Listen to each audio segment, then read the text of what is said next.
আমাদের লক্ষ্য একটাই, আমরা একটা সুষ্ঠু সুন্দর গ্রহণযোগ্য নির্বাচন দিতে চাই। আমরা কোনো দলীয় কোনো দলকে, কোনো গোষ্ঠীকে, কোনো ব্যক্তিকে সহযোগিতা করার জন্য, ভোটে জিতানোর জন্য আমরা নামি নেই। মানুষ যাকে ভোট দেবে বাস সেই জিতবে, আমাদের প্রত্যাশা সেটাই। কিন্তু আমি চাই যে কাজটা প্রপারলি হোক। আর প্রপারলি না হলে আমরা আমাদের ইলেকশনটা আমরা প্রপারলি করা ডিফিকাল্ট হয়ে যাবে।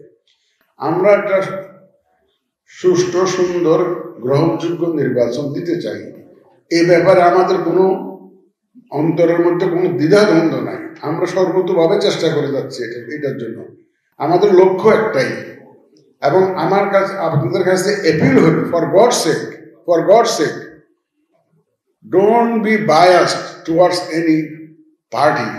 আমরা কোনো দলীয় কোনো দলকে, কোনো গোষ্ঠীকে, কোনো ব্যক্তিকে সহযোগিতা করার জন্য, ভোটে জিতানোর জন্য, অথবা কোনো ব্যক্তি যাতে না হতে পারে, জিততে না পারে, সেটার ব্যবস্থা করার জন্য আমরা নামি নেই। আমরা নেমেছি একটা সুন্দর সুষ্ঠু নির্বাচন দেওয়ার জন্য। আমরা নির্বাচনটা সুন্দরভাবে দেওয়ার চেষ্টা করব। মানুষ যাকে ভোট দেবে বাস সেই জিতবে, আমাদের প্রত্যাশা সেটাই।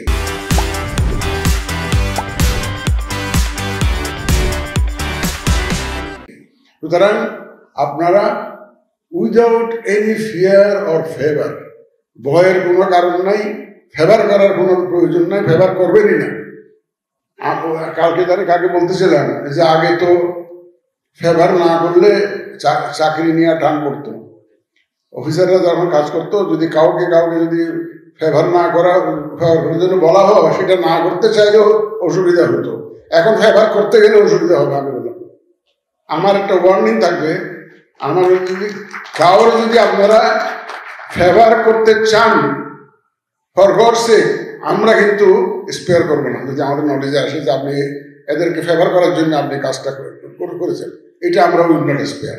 পুরা জিনিসটা উল্টা। এখন আগে ফেভার না করলে অসুবিধা হয়েছে, এখন ফেভার করলে অসুবিধা হবে।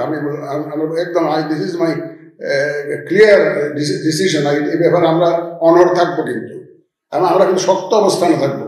যদি আমরা বুঝি যে কেউ একজন কাজ করছে একটা বিশেষ দলের জন্য, বিশেষ ব্যক্তির জন্য যদি কাজ করতেছে, এরকম যদি আমরা দেখি, আমাদের নলেজে আছে, আমরা will take stand action against that person official. এটা